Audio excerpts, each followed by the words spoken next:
On Sunday, July 7th, 1952, one Truman Bethram claimed to have been contacted by a saucer some 300 feet in diameter. It was commanded by a gorgeous female named Aura Raines.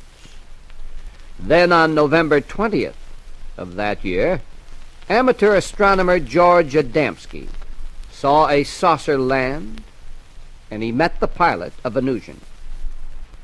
This is George's description. A man was up there and waving to me. So I come up to this fella, and he had a funny suit on him, sort of a ski-type suit. And I thought it was one piece. Well, later I have learned it's two piece.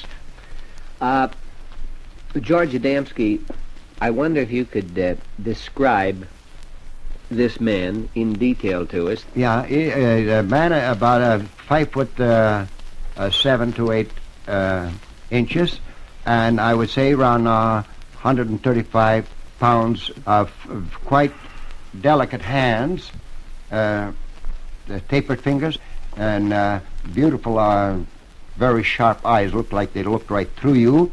Sometimes you couldn't hardly tell whether he was really a man or a woman. And long hair, waving, resting on his shoulders. He kind of a half-away smile, and put his hand out to shake. And it was a palm-to-palm contact that way. And he smiled. He started telling me things, and I couldn't understand. And I finally got the idea. I want to know where he's from. I pointed to the sun, and I made one orbit, called it Mercury, named it, and then Venus, and then Earth, and pointed to myself and the Earth. And then I said, where are you from? He got the idea. He finally pointed to the sun, and he made one orbit, didn't say nothing. He made a second orbit, and he pointed to himself and to that orbit. Then that meant Venus. That's how I knew he was Venetian. But he couldn't talk to you. He could talk. He was testing my ability of receiving impressions, he told me later. So he did understand everything I said, except I didn't understand. When you say impressions, are you referring to telepathic communication? That's correct. All information we received silently.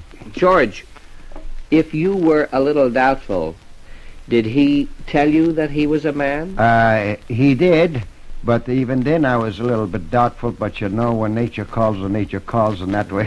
We established that. Well, we got over that.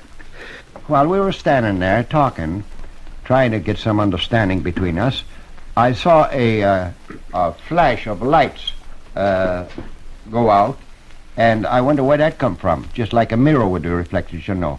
And I looked around fast, and that's when I spotted the ship that the same ship that I photographed was hiding in this little cove. And I pointed to him, and I said, that's your ship. That's what I said. He nodded his head, and we walked all of 75 to maybe 90 feet from where we stood to this place, and that's where he finally told me to stay away from the ship, not get too close to it. It's unpowered. There was somebody else in it. You could see it, you know, shadow, somebody else in it. But talking, I forgot all about it, and I somehow pushed over, and this arm got caught under the flange, and the magnetic force, or whatever you want to call it, pulled it up suddenly and slammed it back down. And even now, unaware, sometimes this arm goes limp.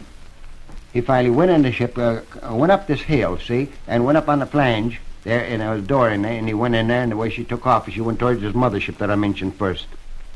Later, I learned how they get in and out.